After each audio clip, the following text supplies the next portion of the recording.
alaihi wasallam. Itu sebagai uswatun hasanah, ya. Sebagai contoh, sebagai suri tauladan. Artinya kita sebagai umatnya dan yang mengaku umat Nabi Muhammad SAW, kalau mau menemukan ketenangan jiwa, ya, secara syariat kita sudah dituntun dengan ibadah sholat 5 waktu. Dengan ritual-ritual agama yang lain, termasuk puasa, termasuk haji.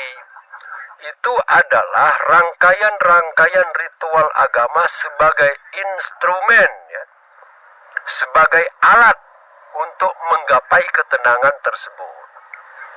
Maka setelah sholat ada, kalau di masjid ada namanya iktikaf, gitu ya.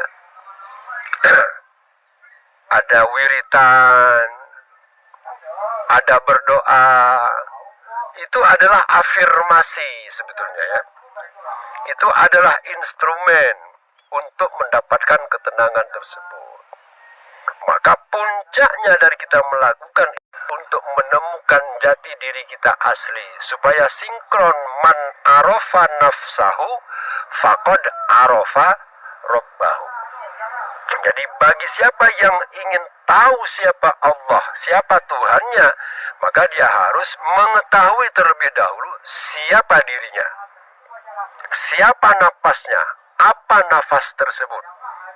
Dia harus tahu dulu nafsahu. Itu.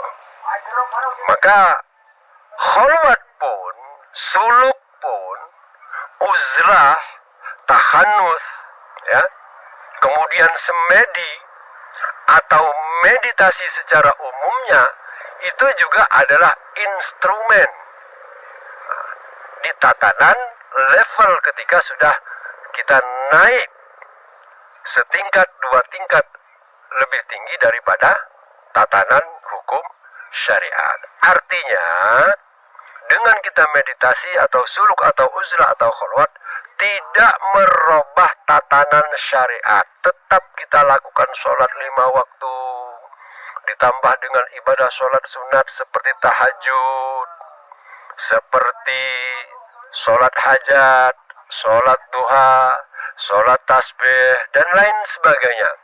Membaca Al-Quran, banyak-banyak membaca sholawat. Itu semua adalah afirmasi, itu semua adalah instrumen, alat untuk kita kembali kepada Allah yang disebut dengan inna lillahi wa inna ilaihi raji'un. Itu bahasa Arabnya. Kalau bahasa Jawanya, sangkan paraning dumadi. Kita berasal dari sumber yang sama dan kita akan kembali kepada sumber yang sama. Kapan batas waktunya kita kembali kepada Allah? Wa inna ilaihi raji'un.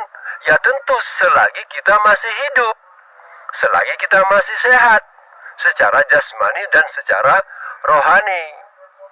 Nah, selama ini kita didoktrin dengan bahwa kembali kepada Allah itu setelah mati.